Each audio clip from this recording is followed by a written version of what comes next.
Okay, welcome everyone to our fourth episode of Female Leaders in Customer Success on behalf of myself, Minna, and Practical CSM. As I mentioned, I am bringing you a series of great female CS leaders, and every month I have a new guest speaker, and together we tackle hot topics in CS. So this month is no different. I have the pleasure of hosting Deirdre Williams as my guest, and we'll be talking about demonstrating customer success value to the C-level and to the board.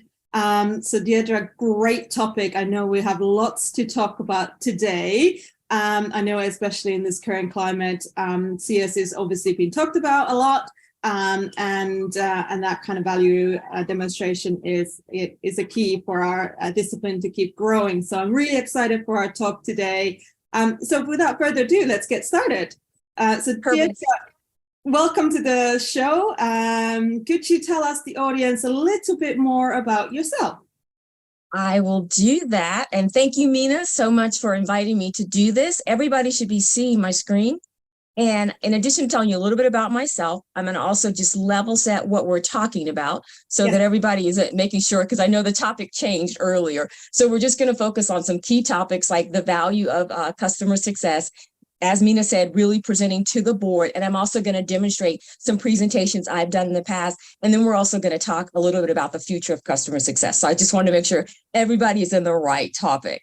And then just a little, I know, because we changed the topic. So we wanted to make sure. I love your pivot quickly from that. And I think it was really relevant in terms of today's climate. So yeah, so tell us a little bit more about yourself then. Thank you. Okay, so as Minna said, Deirdre Williams, and I am a 20-year customer success veteran, most recently as Senior Vice President of Customer Success, really focusing with global companies in a role where I've worked with those companies to make sure they achieve their revenue goals, but also making sure that their customers achieve their desired business outcomes. And these are just some of my metrics, and I'm going to talk about these very same metrics today as part of this presentation.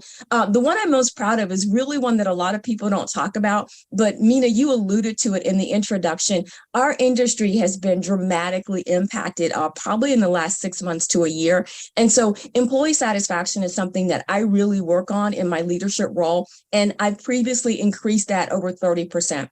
I've also really worked on customer engagement, which ties back to the retention piece that we're going to talk about later, and then also ties back into churn, and most importantly, overarching customer health. So these are just a few of my metrics as a customer success leader. They are fabulous metrics. I particularly like the middle one because I think we'll talk about that quite a lot in today's presentation because, I'm sure the board does care about NRR. So, so can you tell us a little bit of why this topic is so close to your heart? And obviously you kind of mentioned that earlier, but why should the audience care about it? One, because we look at this fabulous quote from Nick Madahir, the biggest barrier to customer success is CEOs not making it an important part of culture. And this is why I'm passionate about it, because what we do is probably one of the most important jobs in any organization, but it's also a job that is one of the most difficult and not always valued in the industry. And to Nick's point here, the reason why I wanted to talk about this topic today is because a lot of CEOs and the board, for that matter, don't really understand how important customer success is, not only to their customers, but to the organization as a whole. So that's why I want to talk about this. And in the next slide, I'm going to get into some of those data points to kind of move into that.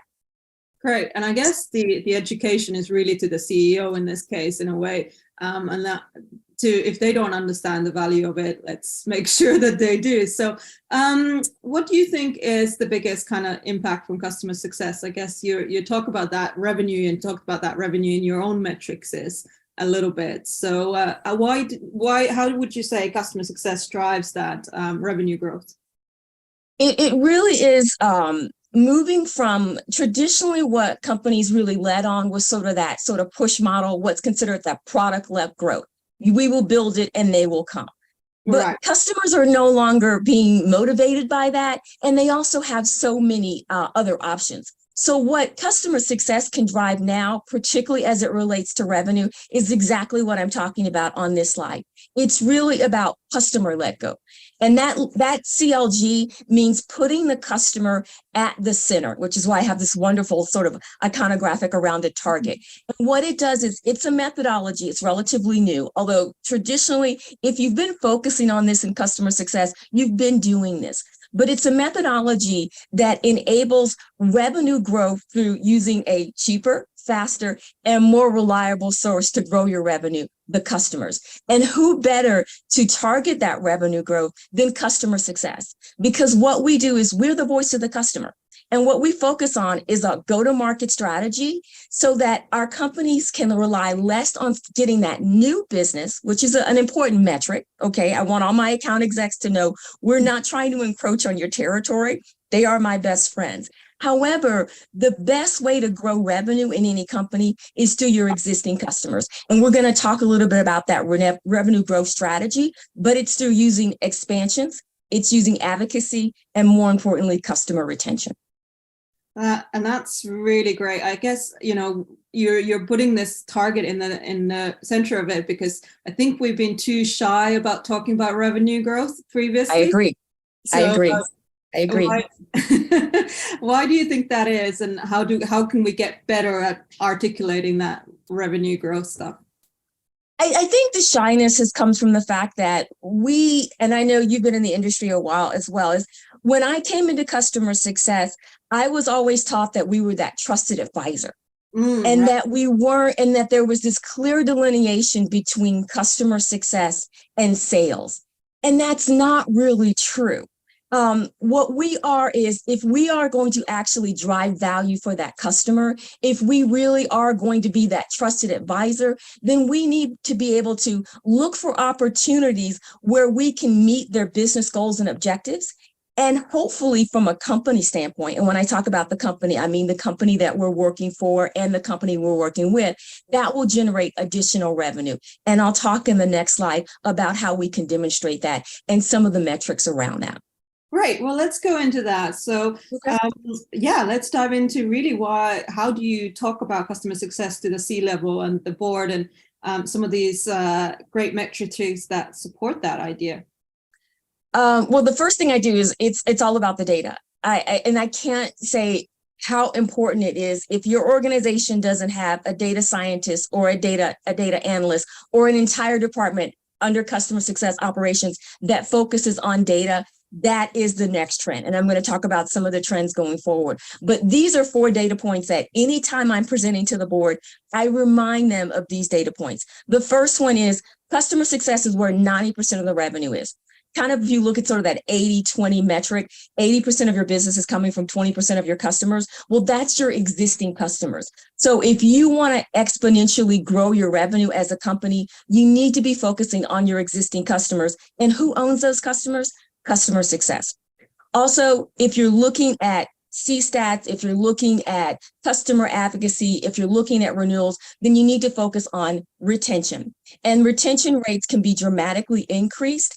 Any company that increases their retention rates by just 5%, I mean, that's just a small little tweak, 5% can increase their profits between 25 to 90%. And that seems like a huge chasm. But in actuality, the ability to increase the revenue that way just by focusing on existing customers, because remember, the cost of acquisition for a existing customer is a lot lower than a new customer. So if you can increase your revenue with existing customers, just 5%, look at the profits that you can gain.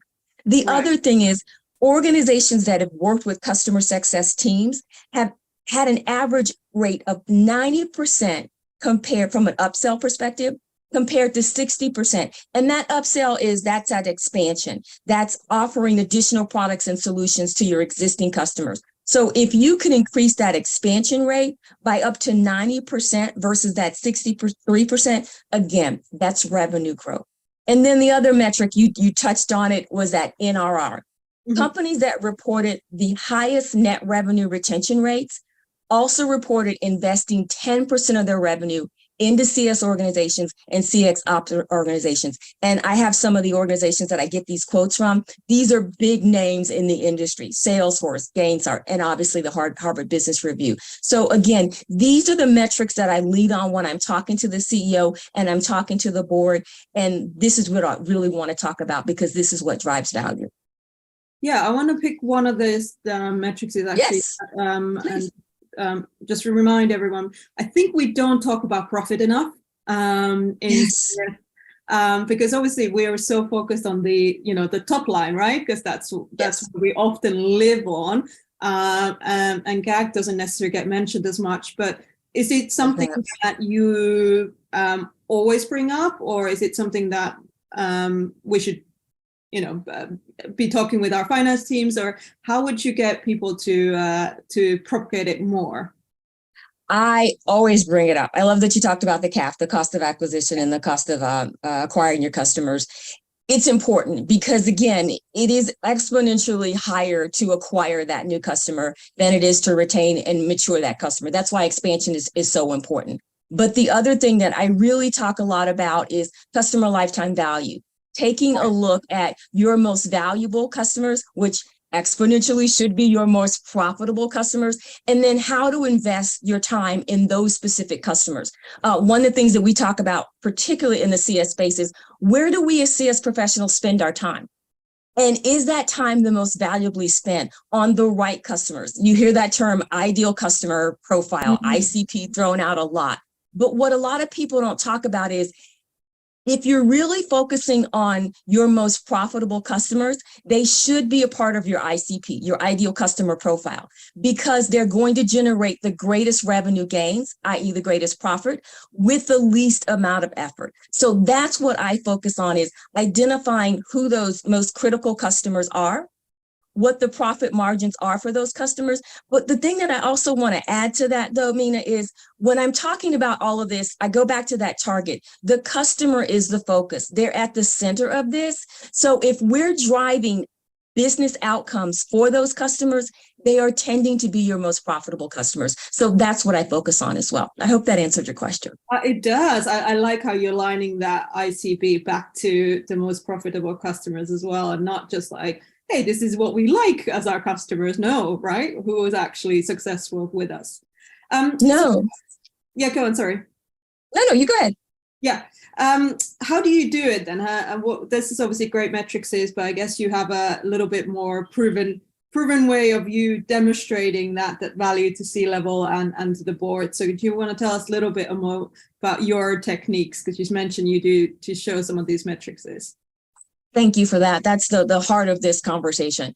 So I focus on customer intelligence. For those of you that follow me on LinkedIn, you saw that I posted a couple of weeks ago Mary Poppins' book, and I know that you've spoken to her as well, Minna, her book called Churn, Goodbye Churn. And she focuses on customer intelligence. And one of the things I started this sort of conversation with was leading on data. These are the three metrics that I focus on. And it goes exactly back to what I started with on some of those metrics that I've had throughout my career. That NRR, we've talked about that, making sure you present that not only to the C-suite, but also to the board, because that's what they're laser focused on.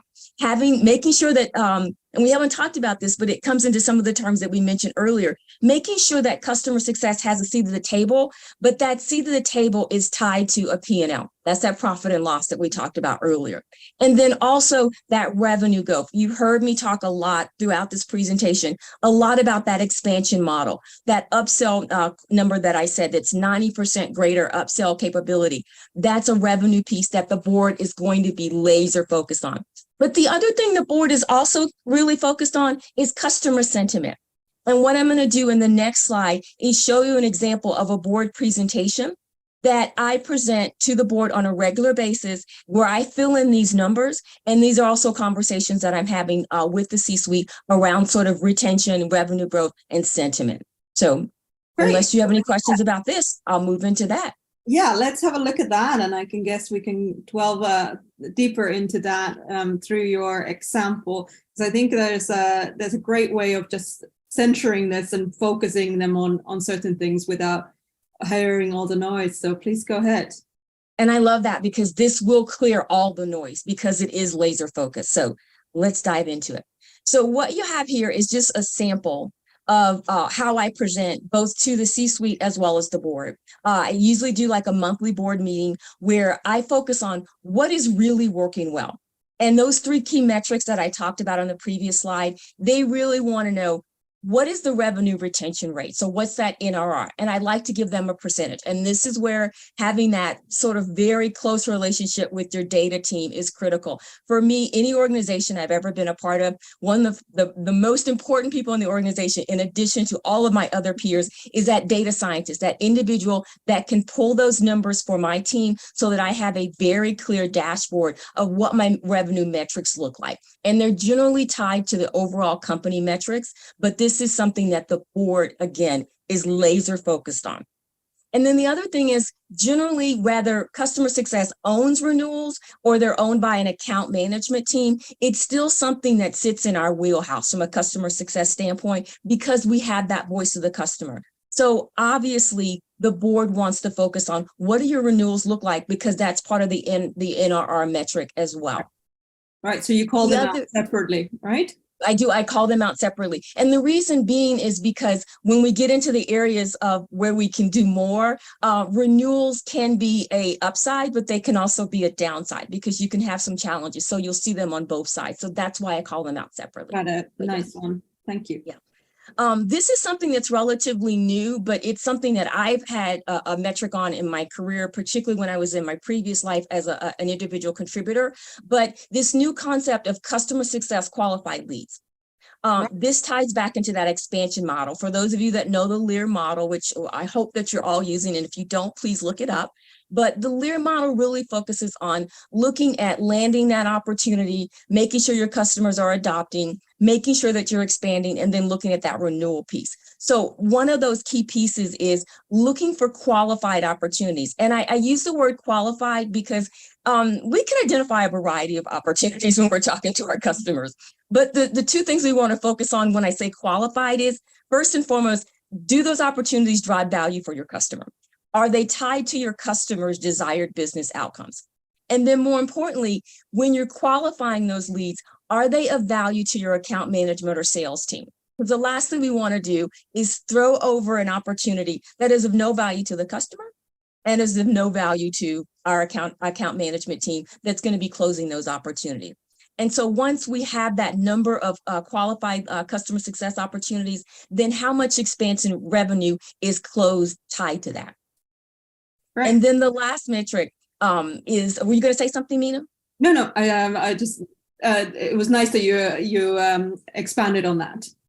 Oh, okay. Keep me honest. The last metric is, again, the board is really focused on customer sentiment for 2 reasons. One, as I mentioned earlier, and I'll mention later on as part of the presentation, is happy customers generally, not always, generally are more apt to buy, and they're more apt to stay, and they're more apt to renew, okay? Because you're looking at that renewal and retention rates. So if you have high CSAT scores, or rather using NPS or customer effort scores, those numbers should be within the target range for your company. And that should be something that you should celebrate, because what comes out of that are customer testimonials. Because a lot of what's happening right now is happy customers tell their friends and they tell other businesses. And those are the individuals that are more apt to buy your products and services. So if you get high customer sentiment scores, you're also going to get customer testimonials. Those customers are referenceables, which helps your sales team to actually build more business. So these are the areas that the board is really focused on. It's what's really working well. So I'll stop there, Minna, and see if you have any insights that you want me to glean for this, or any other questions you think the audience might be interested in, just on what's working well.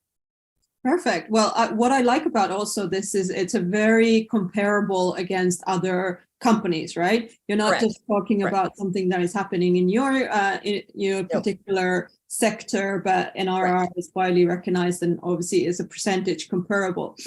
We do have a quick question here. Please clarify the difference between NRR and GR in terms of. I love that question. Yes. No, I love that question. Thank you for whomever asked that. The big difference is one includes expansion and one does not. So GRR, so gross revenue retention, is basically your existing customers, the revenue you're getting from those. So your renewals, and you back out any churn from that, which we're going to talk about in the next part of the presentation, versus NRR that's that expansion revenue. So it's the additional revenue you get on top of your existing customer. So if you do an upsell or a cross sell to an existing customer, that's going to be included in NRR. It would not be included in your GRR. So I hope that. So one's expansion included, one does not. I hope that answered the question.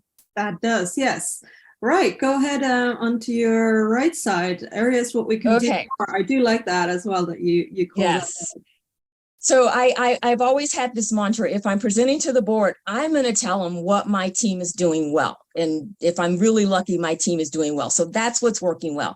However, the board is there for a purpose. They are advisors to you as an organization, as is your CEO. So then when I present to either the C-suite or I'm presenting to the board, then I tell them, where are there areas where we can make modifications, where we can do more? So for example, if we're not meeting our churn rate, and for those that are new to the suite, the churn is that negative piece of the revenue. So if we have a renewal that's at X amount and the customer decides not to renew at that 100% level, any negative delta for that is going to be your churn. And it's also tied to logo churn. So if we lose any business during a certain time period, if we're not meeting that number, then we want to talk to the board about that.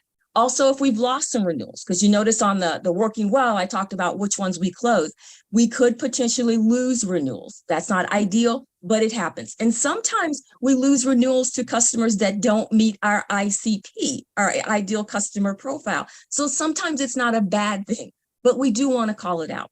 The other thing is, aside from making the data analyst my best friend or the data scientist team, my second best friend is the product team, because they are creating the product and services that our customers will hopefully be buying and using.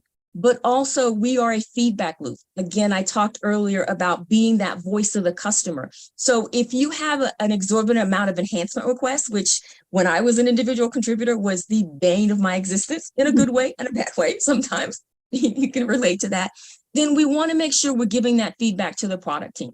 And also, it's an excellent opportunity to look for co-innovation or pilots, because some of the most, I would say, impactful products that our companies have created, and some of the companies I worked for before, have been doing co-innovations or pilots with our existing customers. So again, we want to be telling the board about that, because if you're a customer or a company that is concerned about innovation, or if one of your customers' desired business outcome is to be tied to innovation, you want to be giving that feedback to the board, because they're the ones who are going to make decisions around what investments they make tied to those products and services and innovations. So that's critical. And then the last thing, this ties directly with sentiment. If you notice, if you look across the two different sections I have here, I'm trying to keep everything sort of in the same plane. The support issues will impact what decisions customer makes. So if you have a lot of escalations, if you have a lot of product issues, and you're seeing trends in those areas, you want to let the board know that. Or if you have some situations from a social perspective, you want to apprise the board about that, because they're advocates for your company in the community. You don't ever want them to be surprised about an issue that you have from a social perspective. So again, on the left quadrant, what's really working well, you need to be clear and concise. You notice I've only got 3 high-level bullets there. And then on the left, where they can help you, because that's really where they want to focus as well, because they're there to help you as well. So I'll stop there, Minna, and see if you have any questions, or if you have any questions from the audience. Yeah, let me see if we've got some questions from the audience on this particular topic. There's a couple other questions that we'll probably take at the end. But yeah, I think that's a great sample document for everyone. And if you haven't done board decks beforehand, something to think about. Obviously, you've done this very detailed for the C-level, but what do you think about the future for CS, and how do you kind of articulate that future with the C-level support? Thank you for that, Minna. One other piece that I always add to the board presentation is, what's the forward thinking piece of it? And that's critical, because it's great to show them current state, where we are today, but what they're looking for us, particularly as CS leadership, is to be able to look out beyond the horizon and anticipate where we're going to be going. So this is what I love, is from a customer success standpoint, organizations, and again, this goes back to the purpose of this entire presentation. Why should the board and the C-suite see the value of customer success? These are the numbers that tell me going forward, this is why we're important. First and foremost, any company that's earning $1 billion a year, on average, they will earn a gain of over 700 million within 3 years, just if they invest in customer experience. So when I talked on the previous slide about boards caring about sentiment, about caring about customer health, that's what this data point focuses on. If you provide a positive experience to a particular customer, they're more apt to invest in your business, and they're more apt to buy more. The second thing is, again, the ability to sell to that additional customer, because remember that first data point I said, 90% of your business is coming from your existing customers. That means that 60 to 70% of your ability to sell is going to be to an existing customer. That's a pretty high metric to look at. And then this is the one that I love, and this is the crux of the entire presentation. Companies with customer success teams had an average customer retention rate of 90%, compared to 71% for businesses that do not have that. And I really wanted to use this metric because I said it earlier, Minna, our industry is being impacted. So much of what's happening in tech, and particularly in the tech space, is really hitting the customer success organization heavily. Companies that really rely on customer success for revenue growth, for customer retention, they are going to reap the rewards going forward. So I'll stop there because I know we're pretty close to time, but see if anybody has any questions on this piece as well. Actually, one of the questions is quite close to the second part. How would you deal with a customer who are resistant to growth and expansion, yet as sort of a CSM, you see a huge potential from the data? So how have you overcome some of these obstacles of like demonstrating value to that customer or trying to get them to expand? So when you talk about customer, are you talking about the individual customer or the company that the CS individual is working for? The question is around customers, but I'm assuming it's obviously. Okay, so well, the first thing that I really want to do is, and we haven't talked about this at all because this is an entirely separate topic that I'd love to come back and talk about, is building out a customer journey. So if you build out a customer journey, the journeys that I build are 4 phases. The first phase is really, and this is working hand in hand with the account team and all of the other organizations, but really primarily with the account team, is to identify what the customer's desired business outcomes are. And so once you understand what the customer is trying to achieve, the second thing is aligning. The first thing is the alignment piece of it, is really making sure we align with what their desired business outcomes are. The second phase is what we call the onboarding phase. And this is whether it's a new customer or an existing customer, is once we've aligned that customer and we understand what they're trying to achieve, then we want to make sure we onboard them. And statistically, customers that have a positive onboard experience and you get them to customer value within a certain amount of time, we like to target between 30 to 60 days, ideally, then those customers are more likely to buy more from you and expand. But what we do is that third phase is what we call the engagement phase. And that engagement phase allows you to sit down with that existing customer once they're onboarding and they're actually using your solution and they're already recognizing value from it. Then you go back to them and say, these are some additional products and services, and you work with your account team. That's where those customer success qualified leads come from. And you say, these are additional products and services that will align with your desired business outcomes.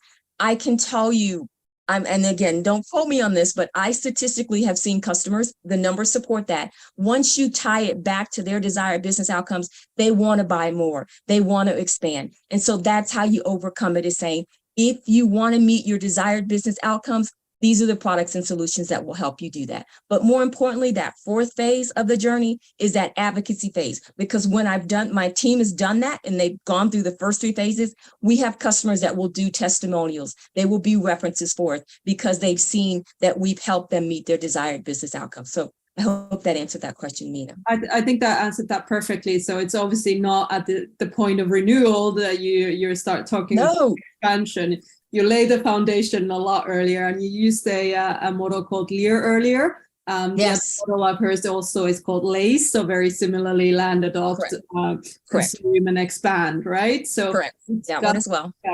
Got to start much earlier than 90 days. And I love that you say that. So please repeat that piece. We are not just waiting for the renewal to do the expansion part of the Lear model or the LACE model. We're having these conversations on a regular basis when we're talking to our customers. Perfect. All right. I know we're pretty much out of time, but I think you wanted to get some sort of takeaways from this particular presentation. Perfect. Yes. Give us our audience some of the Okay. All right. I'm going to wrap us up.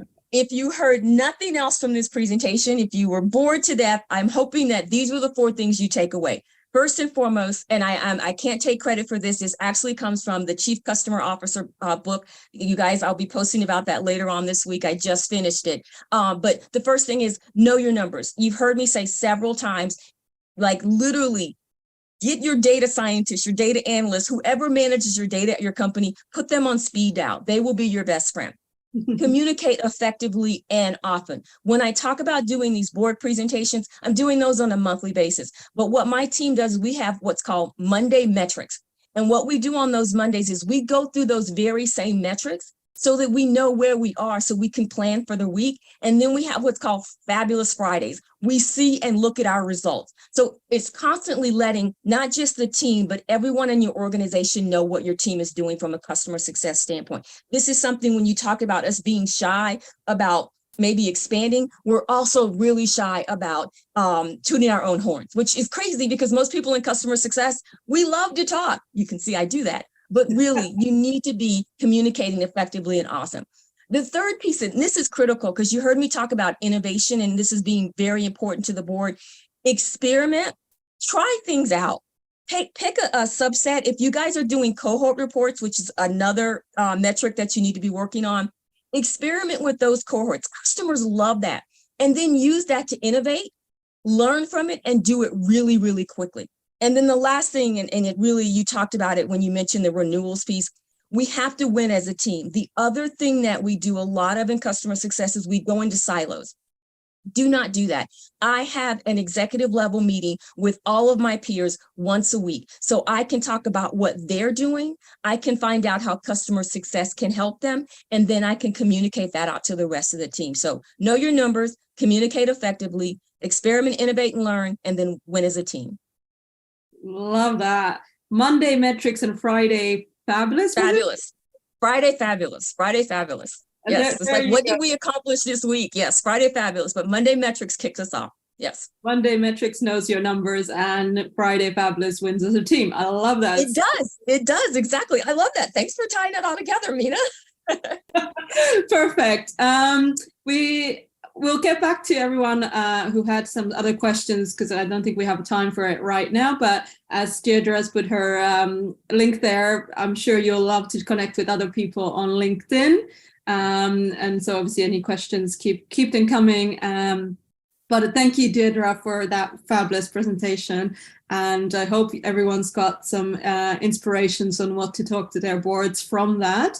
Don't forget to sign up for our other presentations. We have once a month our Women Leaders in Customer Success webinars going on, and I look forward to hosting some other ladies all throughout the summer, so we don't stop. We have one every month, and carry on the conversation on LinkedIn. Deirdre, thank you very, very much again. Any last parting words you want to say to the audience? I will say that customer success is probably the most valuable organization with any company. I have some resources here for those of you that want to know where I got a lot of these sort of statistics from. These are really great resources. But the last thing I want to do, Minna, is thank you for your time, your leadership on this. And you are doing such a fabulous job just bringing us in so that we can have these conversations because these topics are valuable and important to our audiences. So thank everybody for their time. Yeah, great. Thank you, everyone, and have a fabulous rest of your day and a wonderful end to your week. Thank you very much. Bye-bye. Thanks. Bye, guys.